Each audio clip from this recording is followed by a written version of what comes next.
The silk dress I picked for my brother's wedding was still draped over the chair when I sank down by the kitchen table, clutching my coffee cup so tight my fingers turned pale. Under the kitchen light, the olive green fabric faded into the old tile floor, looking nothing like the regal piece I'd hung up that morning. I'd just been seated in the kitchen. At my own brother's wedding. I'm Aurora Quinn, 37, CEO of Quinn Logic, a logistics software firm now expanding into the Asian market. I grew up in Eugene, Oregon, in a family where daughter always came second to son, no matter the effort or success. I used to think a $32 million contract with the bride's family's corporation might change that. Clearly, I was wrong. If you've ever had to choose between dignity and family, leave a comment, hit like, share this story, and follow the channel so you won't miss what's next. It all started with an email titled, coldly, Seating Update, Quinn Kensington Wedding. I was in a meeting with the product director debating rollout timing for a new release for a client in Osaka. I skimmed the email without much thought. A wedding. Of course there'd be changes. Of course it'd be hectic. I just didn't expect change to mean being removed from the main ballroom. Ugh, could have seen it coming. My entire life I'd been trained to read the white space between my parents' words. Those times they called my brother independent for dropping out to join the family business, while I was stubborn for turning down an accounting job with Dad.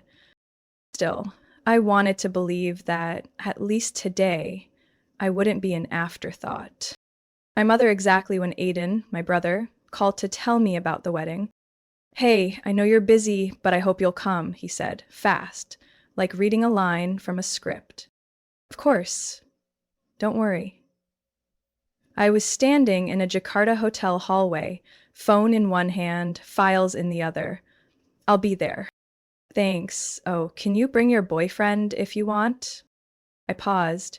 You mean Marcus? Yeah, if you want, bring him. I hung up feeling something in between relief and unease. Aiden wasn't the calling type, and inviting Marcus, whom I'd only recently made public, felt more like a forced courtesy than genuine inclusion. The night before the wedding, I tried on the dress one final time. Marcus leaned against the bedroom door frame, hands in his pockets, watching me in the mirror.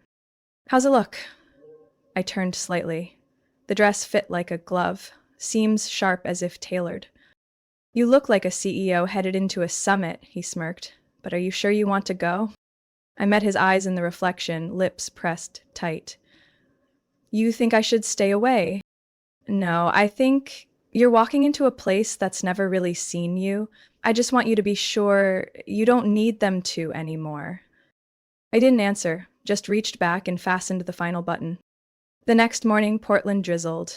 Typical fall rain, light enough to skip a coat, just enough to frizz hair and slick shoes. The hotel parking lot was packed. Sleek black SUVs lined up, plates from California and Washington mixed together. I spotted Marcus' company name on a valet tag near the main entrance. I had seen mine. The host glanced at the iPad, then gave a tight smile. Miss Quinn, table O, right this way. We passed the grand ballroom, where tables were perfectly set under crystal chandeliers. White orchids hung like clouds. Scented candles mixed with white wine. Men in tailored suits toasted. A woman giggled at someone's story. Then we veered down a small hallway. No music, no flowers. The door opened to a square room, the staff room. There was a white plastic table, 2 folding chairs, a tablecloth that barely covered the surface, and a glass of water left overnight. I turned. The coordinator looked down, flustered. I'm very sorry, Miss Quinn. There was a last-minute shuffle. You and your guest will be dining here. Marcus frowned, but I said nothing. Behind us, silverware clattered. The scent of old oil hung in the air. A busboy picked up a fallen knife without a word. Let's head back to the car, Marcus said under his breath. I shook my head. Wait, I need air. I stepped out and walked to the nearby women's restroom. No crying. No breakdown. I stood at the mirror, makeup still intact, eyes dry, dress smooth, but my shoulders locked like stone and my fingers dug into the sink until my knuckles went white. Footsteps, a knock. Aurora? Marcus's voice. You okay? I inhaled, deep, then exhaled. Almost. I walked out, my heels tapped steady on the tile. They thought I'd stay quiet, just like always. What they didn't know was I had brought a copy of the contract, and I knew exactly what I was going to do with it. I started thinking about what brought me here, to a plastic table in the chaos of a kitchen, beside trays of food waiting to go out and the clang of pans echoing like mockery. This wasn't about a seat. It was about 20 years in a family where everything I built, no matter how meaningful, was still called interesting. I still remember that gloomy spring in Seattle, when I was 24, living in a studio barely larger than our old garage. Back then, QuinLogic was just a name scribbled on a sticky note on my fridge. I worked at a small regional logistics company nobody had heard of, but I learned more there than in 4 years of college. By day, I was a data processing tech. By night, I coded optimization models for delivery routes. My old laptop ran so hot, I had to prop it up on 2 thick books just to keep it running. No AC, no seed funding, just a broken chair and a cupboard of instant noodles. Each night, I called home. Still working at the same place? Mom would ask, like checking on a stranger. Yeah, but I'm coding a system for urban delivery routes, I'd say, trying to keep my tone light. If it works, I might start a small company. You know your father still needs an accountant at the Portland office, she'd cut in. You should think long term. Starting a company isn't as easy as you think. I hung up and pressed my hand to my forehead, eyes drifting toward the window. It was still raining, that persistent drizzle unique to the Pacific Northwest that seemed like it would never stop. I wasn't angry, just colder than usual. My dad didn't call. He liked his peace and quiet, according to Mom. During holidays, he'd sit watching baseball with Aiden and Uncle Ron, barely noticing when I talked about API updates or a new machine learning algorithm I'd been testing. Aiden was different. He never liked tech. He was good at talking, shaking hands, making people laugh. My parents said he had leadership instincts, and after dropping out of college, he was brought into my dad's construction company to learn from the ground up, which meant getting a team lead role after 3 months.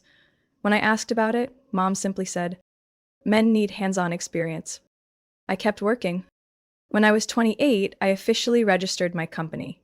QuinLogic had a tax ID, its own domain, and a supply chain management software built from the same code I used to tinker with for fun. I rented my first office in the Fremont neighborhood, the 3rd floor of an old warehouse with a creaky wood elevator. I sent out investment pitches to over 60 firms. 5 responded. One guy asked if I was the assistant to the CEO. I turned down binding investments. I wasn't about to give up 49% of my company in exchange for advisory direction. I used every penny of my savings and took out an unsecured loan. I didn't tell my parents. Every time we talked, Mom would ask, "Has anyone invested yet?" Like that was the only metric worth trusting. I don't blame them anymore. But I remember clearly the day I got an email from Meadowland Logistics, a major distributor out of Denver. They wanted to pilot my system for 2 months. If it went well, they'd sign a 3-year deal. I sent the draft contract, then stayed up all night watching server load charts. At 3 a.m., they replied, "We're in. Send the final version." I cried, hands frozen over the keyboard, completely silent. I called home the next morning. "Meadowland just signed a trial contract with me," I said. "If it works, it'll turn into a long-term deal." "Oh, that's good," Mom replied. "But did you hear? Aiden got promoted to regional manager in just 10 months. Your father says he's got real potential." At that point, I didn't feel hurt anymore, just like a kid talking to a very polite wall, one that never actually listened. I learned to stop sharing after that. When QuinLogic passed $10 million in revenue by its 3rd year, I celebrated with a quiet dinner with Marcus. We sat at our usual small restaurant, split a plate of ravioli, and shared a glass of red wine. "You think they know?" I asked. "They probably do," he shrugged, "but knowing and understanding aren't the same." I smiled, resting my head against his shoulder. The dim lights shimmered off the old wooden table. I don't need them to understand, I said, half to him, half to myself. I just need them to stop pretending it doesn't matter. I hadn't thought much about it since, until today, when I got shoved into a kitchen corner next to the dishwashing station. And it hit me. They weren't just pretending it didn't matter. They'd made a choice to cut me out of the perfect picture they were building. I glanced down at the dress I was wearing. The fabric was still soft, the seams still flawless, but all I needed now was the printed contract sitting in the leather tote under the folding table. I bent down and pulled it out, my fingers brushing the cold edge of the paper. I hadn't planned to use it, but that changed. I stood up, folded the document neatly, and walked out of the smoky kitchen. I didn't know exactly what lay ahead, but I was starting to see that what I was about to do wasn't just for me. I stepped into the hallway with the folded contract in hand. My heels tapped against the polished wood floor, a quiet, deliberate sound, like knocking on a door I'd never been invited to walk through. I didn't look back at Marcus, but I felt him behind me, steady, silent, ready. I walked straight toward the main hall where the reception was in full swing. The blend of perfume, wine, and wedding cake created a sweetness that felt oddly out of place. Golden light reflected off the crystal glasses, being raised mid-laughter, mid-test, mid-something that had nothing to do with me. In the far corner, I spotted Richard Kensington, the bride's father, standing in a circle of dark-suited men who were likely investors or potential partners. His face was lit with charm, his handshake firm, his laughter commanding. Aidan stood a little off to the right, sharp suit, tight shoulders, eyes flicking nervously. I remembered the first time I heard the name Kensington Holdings in a strategy meeting at Quinn Logic. Ellie, our strategic development director, had introduced the prospect. They're struggling with supply chain efficiency, she said, pulling up a chart showing error spikes. If we can land a pilot with them, it'll be a major leap. Weeks later, I flew to San Diego and presented at their headquarters. A cold room, 6 executives, 1 hour to explain our operational philosophy.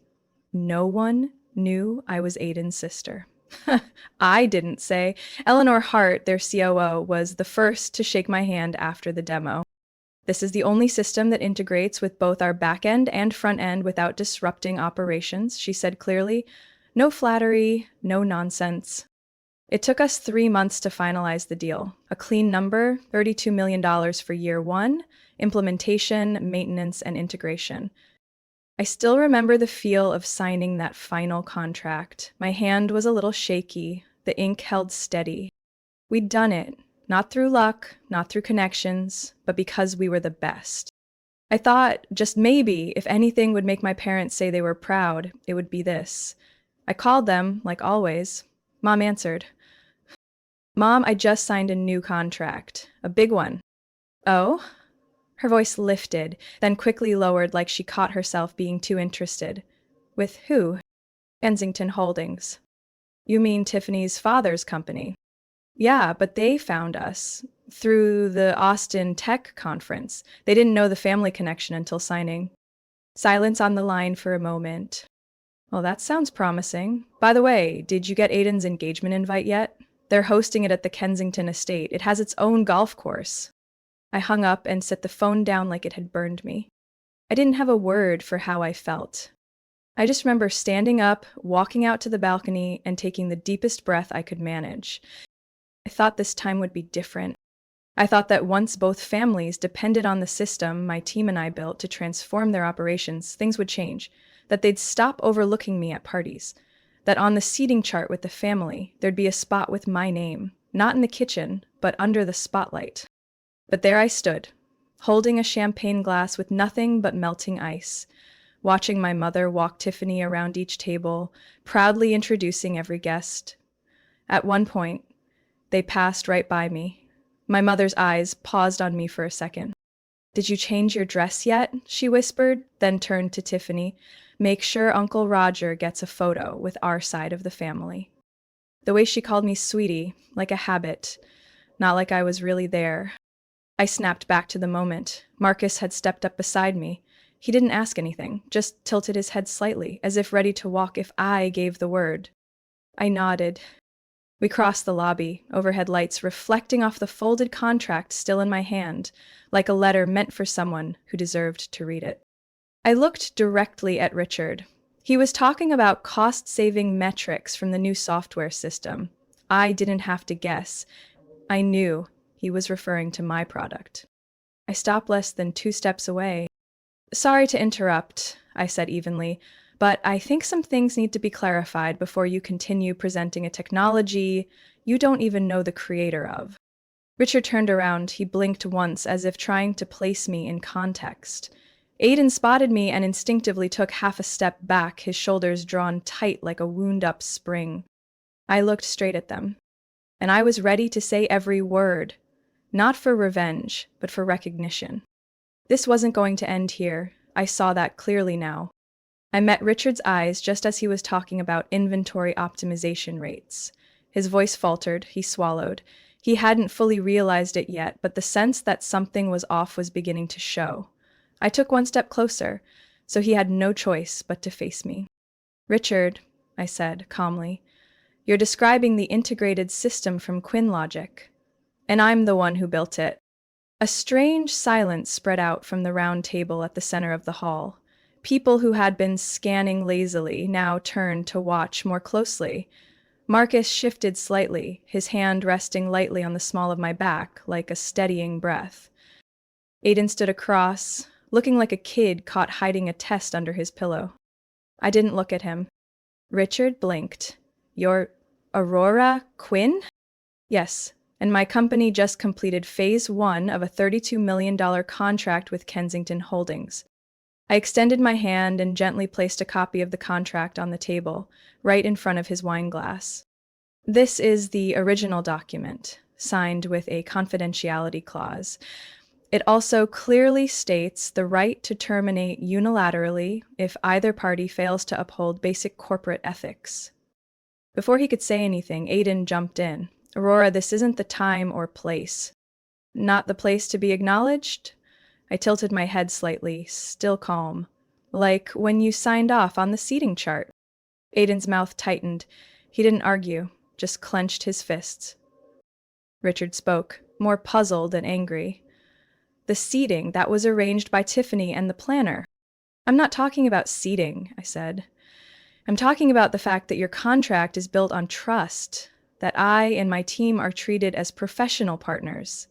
But when a partner is treated like a dishwasher at your family wedding, maybe we don't share the same definition of professional.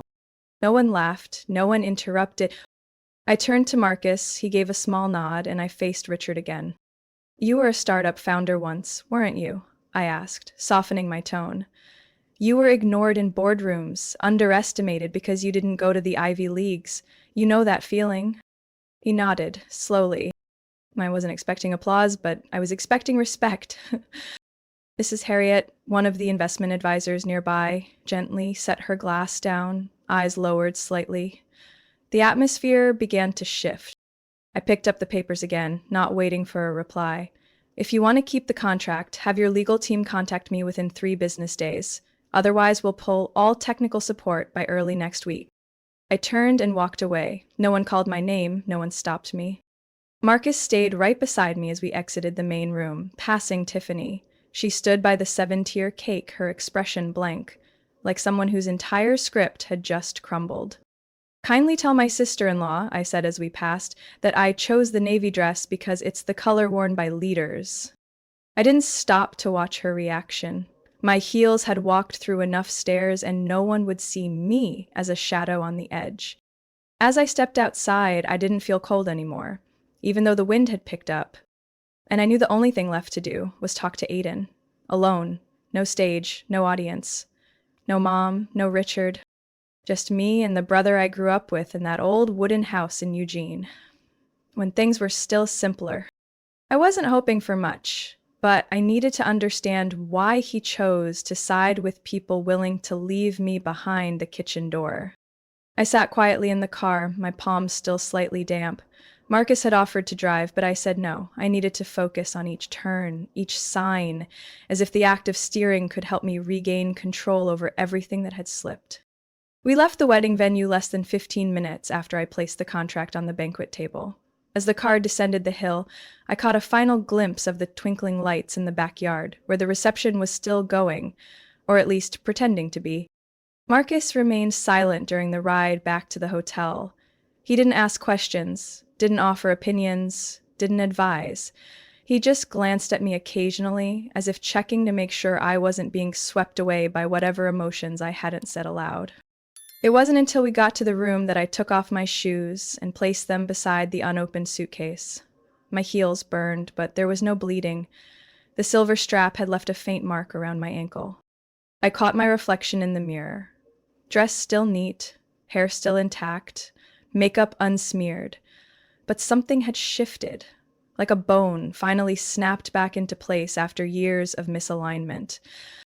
Marcus opened a bottle of water and set it on the table next to me. "Want to talk?" he asked gently. "Not right now," I rasped. He nodded, removed his watch, and placed it beside the lamp. Just a small gesture, but it made me feel strangely safe. I texted Aiden right then. "We need to talk, just us." Not even 2 minutes later, he replied, "After the reception. 3rd floor, room 315, no one else will be there." I stared at the words, feeling like I was reading a promise from a stranger wearing a familiar face. The 3rd floor room was unremarkable. A gray upholstered sofa, a glass round table, a standing lamp. Aiden stood with his back to the window, hands in his pockets, shoulders slightly slouched, like someone who had just lived through an evening that didn't go as planned. I didn't knock, I just walked in and shut the door quietly behind me. "I figured you wouldn't come," Aiden said without turning. "I figured you'd stand up when they shoved me into the kitchen," I replied. That made him turn. His eyes weren't red, but tired. His tie was loosened, blazer draped over the chair. "I didn't realize how bad it was until it was too late," he said. "I'm not asking why you couldn't stop, Tiffany. I'm asking why you agreed to it in the first place." Aiden sat down, rubbing his face with both hands. She said, "Having you at the main table would make certain guests feel excluded. Her dad invited a lot of business contacts. Seating was limited." "You had the right to say no," I said, looking directly at him. "You're the groom." "Yeah," he let out a dry laugh. "And I let someone else run the whole thing. Thought it would make everything smoother." I didn't respond right away.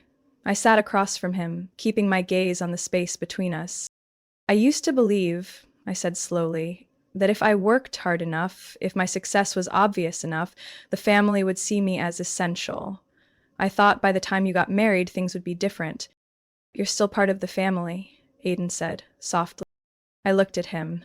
"No, I'm the part they want to keep at a safe distance. Call me when I'm needed, push me away when I'm inconvenient." He didn't argue. "I knew the system was yours," Aiden admitted after a few seconds. "From the beginning. I knew Eleanor didn't find you through me. I knew it all." "And you still said nothing?" He nodded, eyes downcast. "Why?" Aiden shrugged, like he wasn't even sure himself. "Maybe. I was afraid you'd become the center, afraid you'd outshine me, afraid people would compare." I wasn't surprised, just tired. "You don't have to be afraid," I said. "I'm not playing that game." "You passed me a long time ago," Aiden murmured. "I just didn't want everyone else to see it." We sat there for a while. I could hear the soft hum of the AC, and the hallway light spilled through the crack under the door, casting a pale orange stripe on the floor. "I'm sorry," Aiden said. It sounded real. "For the seating. For not standing up for you. For not publicly crediting you for the system our family's showing off like a trophy." I didn't answer right away. I thought of those years in my Seattle apartment, of hearing Mom call him the future of the Quinn name. I thought of the glass of wine I left untouched on the reception table. I nodded, a small one. Not forgiveness, just acknowledgement. "Then fix it," I said. "Not for me, for yourself." Aiden nodded. I stood up and grabbed my coat. I don't need their admiration, I said, hand on the doorknob. I just won't accept being treated like the extra. And then I left. I didn't look back. Not out of anger, but because I didn't need to see whether my brother was watching me go. The next morning, I woke to a message from Eleanor Hart. We need to meet as soon as possible, it's urgent. About the contract. I sat in a small cafe in downtown Minneapolis, both hands wrapped around a steaming cappuccino. Outside, the late fall wind swirled golden leaves across the sidewalk, then dropped them at the feet of hurried strangers. Eleanor arrived 5 minutes late, her usual polished presence intact. Charcoal wool coat, hair in a clean bun, flawless pointed shoes. Thank you for meeting me, she said plainly, pulling out a chair. You said it was about the contract, I replied, not lifting my hand from the coffee cup. Eleanor opened her briefcase and pulled out a stack of documents, but didn't place them on the table right away. Instead, she looked at me quietly, then exhaled. Richard is considering suspending the contract with Quinn Logic. I wasn't surprised, just tilted my head slightly. Based on what? The company is under pressure from shareholders after the incident at the wedding. Some believe your public termination remark was unprofessional. And they don't think shoving me to the kitchen to eat was a problem? Eleanor didn't answer that. She just said, I think they're looking for an excuse. I leaned back. The fatigue wasn't from shock. It was from knowing this kind of deflection all too well. Bowing for appearances, avoiding real conversations. So what do they want? I asked. We want to keep the contract, she replied. Myself and the tech team. But Richard is listening to Tiffany. Hearing that, I felt my cheeks warm. Not from anger, but from a strange mix of fatigue and disdain. What role does she have in this? I asked, keeping my voice calm. Officially, none, Eleanor replied, but he listens to her too much. And Scott. I raised my hand gently to cut her off. I don't need another psychological analysis of my brother. She nodded, paused for a few seconds, then slid the documents toward me. I brought a copy of the contract, proposing to keep the system as is but adjust the payment terms, less pressure on Kensington, in exchange for a commitment to renew in 18 months. I didn't touch the file, I just looked into her eyes, sensing something off. Eleanor, are you here because of the contract or something else? She met my eyes without looking away. You're not the only one who's ever been sidelined for doing the right thing, she said softly. It happened to me, too. Not over a contract, but because I spoke up about internal misconduct. They didn't fire me. They just made me invisible until I nearly disappeared. I didn't reply, but my spine straightened. The coffee in my hands had gone cold. If you've ever stayed silent because no one believed you, or were blamed just for speaking the truth, or to leave a comment, share this story if you believe someone out there needs to hear it. Eleanor reached into her bag and pulled out a small slip of paper, handwritten. I have the email addresses of 3 senior shareholders. They don't agree with the current direction. If you'd like, I can arrange a private meeting. I looked at the paper. Neat cursive, just 3 lines. Not a rescue list, but an offer. To take a path that didn't rely on broken channels. Thank you, I said, slipping the note into my wallet. I'll think about it. Before she left, Eleanor paused by the window. I hope you continue, she said, not turning back, for the people stuck in the wrong seats who stay quiet just to keep others comfortable. I didn't respond, but when she disappeared, I opened my phone and scrolled to my call history with Marcus. The call from yesterday when I told him about the meeting with Aiden was still on the screen. He hadn't messaged since, not because he didn't care, but because he always waited for me to speak first.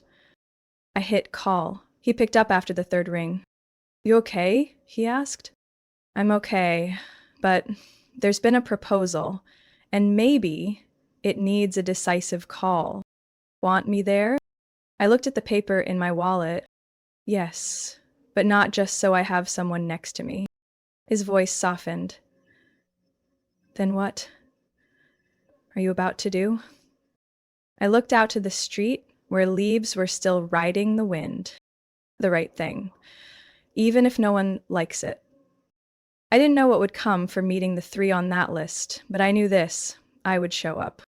3 days after the meeting with Eleanor, I stood in the lobby of the Union Exchange Hotel in Chicago, where, according to a simple email, an informal lunch with three Kensington Holdings shareholders would take place.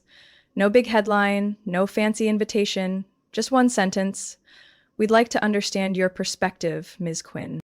I arrived 10 minutes early, not out of fear of being late, but because I wanted to see the space before stepping into any kind of dialogue.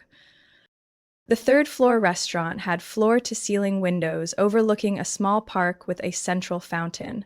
Most of the trees were bare, but a few wooden benches still had people, mostly office workers, grabbing a quick lunch. The first to arrive was Harold Kingsley, senior financial director, probably in his early 60s, neatly trimmed silver hair, turtleneck under a charcoal blazer. He shook hands firmly, no small talk. "Thank you for coming, Aurora. I've heard a lot about you, but we haven't met formally." "Same here," I said, and realized I didn't need to put on any act. The second was Valerie Ross, strategic investor from Madison Aero. Unlike what I'd pictured, she wasn't polished and stiff. She had the look of someone who'd managed projects on the front lines, not just from behind a desk. The last was Trent Delaney, a board member, tall, deep brown skin, a slow and steady voice. He didn't say much when we shook hands, just nodded and held my gaze. After a few minutes of brief intros, Kingsley began. "We understand you're considering walking away from Kensington Holdings. Before that happens, we'd like to hear your story. Directly." I set down my glass of water and leaned back. I didn't plan to go long, but I wasn't going to skip anything either. "I'm not against a company having internal issues," I started. "I'm against how a partner is dismissed and sidelined after providing clear value just because they don't fit a picture someone else built." "You're referring to what happened at the wedding?" Valerie asked. "Not just that," I replied, "but everything leading up to it. Being introduced as the groom's sister. Well, I'm the CEO behind the logistics platform your company's currently operating on." Trent nodded slightly, staying silent. "I didn't cancel the contract out of ego," I continued. "I did it because how everything unfolded showed that our core values no longer aligned." Kingsley tilted his head. "If that's a personal decision, I understand. But do you realize how this affects both operations teams?" "I do, and I also have a responsibility to my team who spent a year building this system. They don't deserve to be background extras for people who don't understand or care." Valerie lightly tapped her finger on her coffee cup. "If, say, Richard stepped back and a different leadership group took over, would you be open to renegotiating?" I looked at all three of them. If there's real change, not just in who's sitting at the table, but in how the company treats partners like me, then yes. Trent spoke for the first time. "We believe you did the right thing. Even if no one said it aloud, a lot of people internally were surprised by your response, in a good way. They're just not used to someone outside the system drawing clear boundaries." I didn't smile, but I felt my neck loosen, like a too-tight collar finally unbuttoned. "We'll reconvene with the rest of the board," Kingsley said. "It might take a few weeks, but you don't need to wait. If you find another direction in the meantime, we understand." I nodded. I'm not short on options. But I want to choose a place where I can believe in a two-way relationship. When we left the table, no one said much else. Valerie just shook my hand again and said, "Thank you for not backing down." I returned to the hotel and found Marcus sitting in the lobby, laptop on his lap, a nearly empty cup of peppermint tea beside him. "How'd the meeting go?" he asked, closing the laptop. "There's a chance someone's taking our side," I replied, sitting beside him. "And if not, and I still have myself." We sat a while longer, not needing to say anything. The wind outside slipped through the glass seams, carrying the crisp dryness of November. I'd never liked this season. It reminded me of slowing down, sinking. But today, I didn't feel weighed down. I checked my email, not expecting much, but the first line that popped up made me stop breathing for a beat. Richard Kensington's response: "Requests private meeting. Urgent." I wasn't sure what he wanted, but I knew I would go. And I wouldn't go empty-handed. The meeting with Richard Kensington took place at one of his satellite offices, not the San Diego headquarters, but a quiet space tucked behind a small financial center in St. Paul. No receptionist, no assistant, just a glass door etched with the words, RK Consulting, Private Meeting Room. Arrived on time, the door was already open, and Richard was sitting by the window, white dress shirt with sleeves rolled up to his elbows, no tie. "Thanks for coming," he said, not offering a seat, not shaking hands. I sat down, placed my bag beside me. No need for politeness. There was no one left to save face for. "I heard you met with 3 board members," he began, still looking out the window. "That's not surprising." "I didn't go there to betray anyone," I said. "I just won't accept being a footnote in a story I helped build." Richard slowly turned to face me. "And you think I don't value that work?" "I don't think," I said. "I look at how you let your daughter decide who sat where at the wedding." He tilted his head, brow tightening. "I didn't control every detail. It was Tiffany's day. And I'm the one who signed the contract that powers your company's entire supply chain." Neither of us spoke for a few seconds. Outside, sunlight slanted between tall buildings, casting streaks across the light wood table. "I was too soft on Tiffany," he said, voice quieter. "I thought it was a way to keep the family calm. But maybe I was wrong." I didn't react. I wasn't here for confessions. "The problem is, you put me in a defensive position in front of the whole board," he went on. "What you did at the wedding, public, cold, it left ripples." "I understand," I replied, "but I also had to draw a boundary, clear, non-negotiable." Richard nodded slightly, like confirming something to himself. After a moment, he opened a drawer and pulled out a printout. "This is the new proposal," he said. "We want to keep the system, but restructure the roles between both sides. You may no longer want to be hands-on with the deployment." I raised my hand. "Stop." He didn't look surprised, as if he'd anticipated that response. "I'm not handing over the reins to a system I built just because someone's uncomfortable with me standing my ground."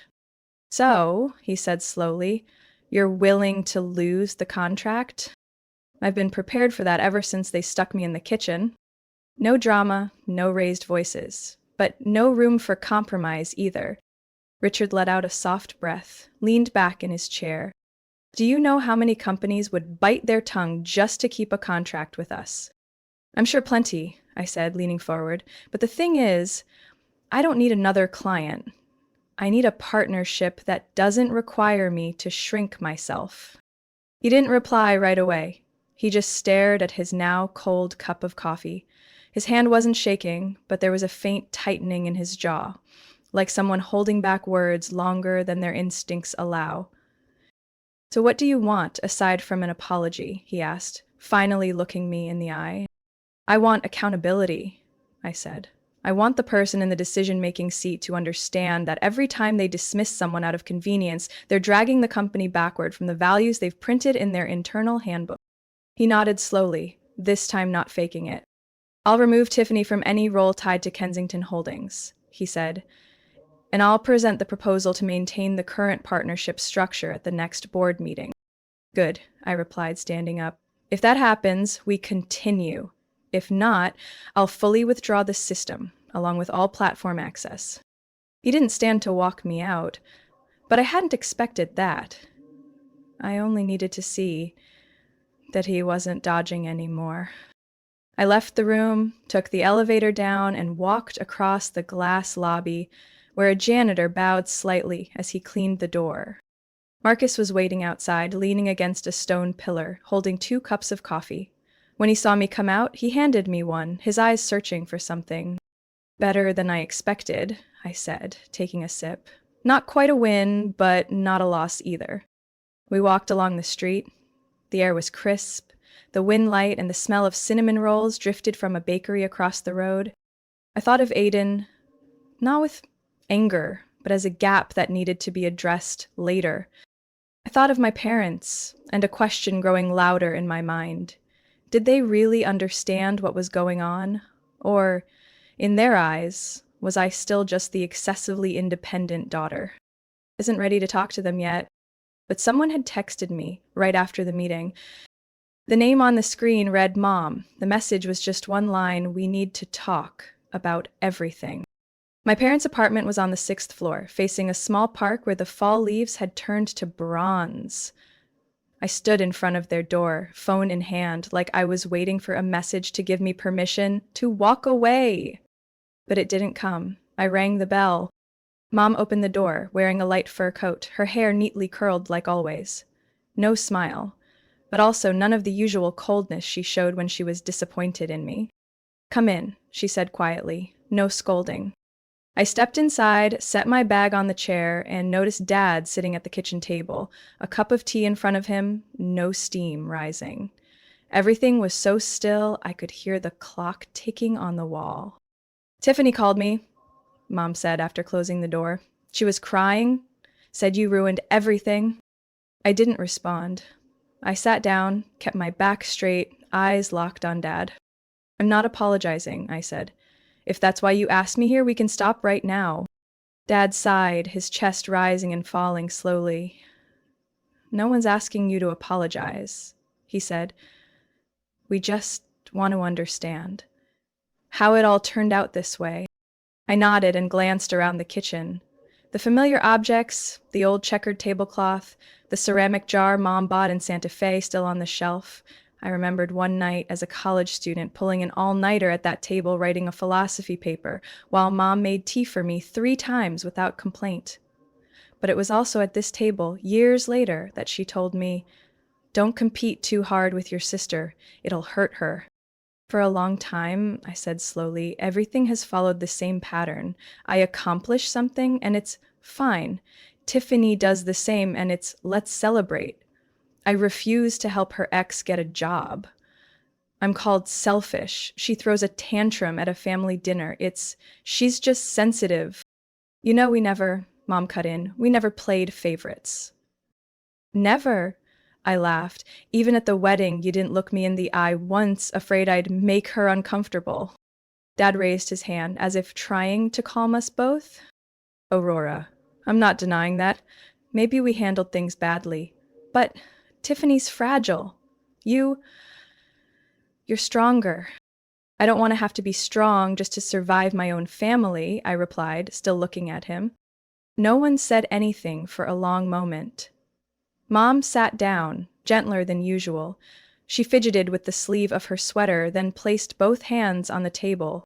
"We're not good at doing the right thing," she said softly, "but that doesn't mean you don't matter."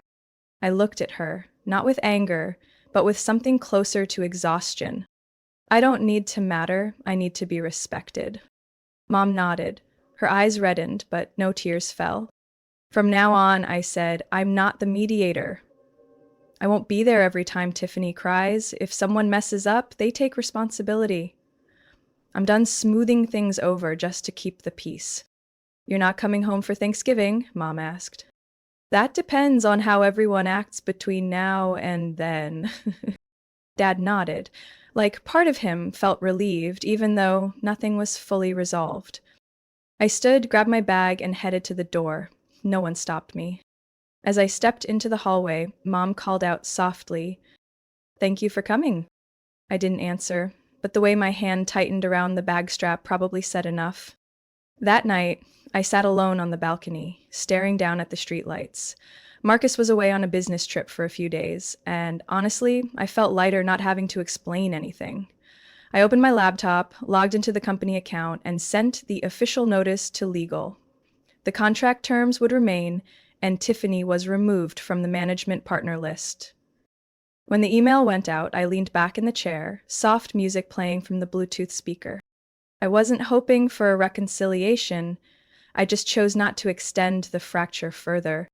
But there was one thing I hadn't sorted out with myself. Did I actually want to maintain any relationship with Tiffany, or was I just postponing the final decision? Maybe I'd have to face that question soon. I returned to the office after the winter break with an odd sense of emptiness, like I'd left part of myself behind somewhere. But everything was in its place. My desk, the unfinished files, the leather chair with the worn patch on the left arm. I set my coffee down, took a deep breath, and powered on the computer. I started replying to emails, reviewing financial reports, and directing the next project team. The feeling of owning my own rhythm, even if imperfect, was sharper than ever. No interruptions. No one telling me to give my sister a turn or adjust my tone because family comes first. Tiffany hadn't reached out since the last meeting. I didn't either. Mom sent one brief message on Christmas Eve, "We're still hoping you'll come back." I replied with just an emoji. Not out of anger, not out of sadness, just because I didn't want to pull myself back to the starting point. In early February, I received an invitation from my grandfather's old law firm, an awards ceremony for a scholarship fund named after him. He had passed away when I was in high school, but I still quietly admired him. I remembered clearly he once told me, "If you're good at something, never let anyone make you feel sorry for it." I attended the event, standing alone at the back of the room, holding a glass of lemonade, listening to young people share their dreams. One of them was a girl named Keisha, bright-eyed, her voice trembling as she spoke about wanting to be a doctor despite her family's lack of support. When she stepped off the stage, I walked over, handed her my card, and said, "If you need someone to help with your application essays, reach out. I won't charge you."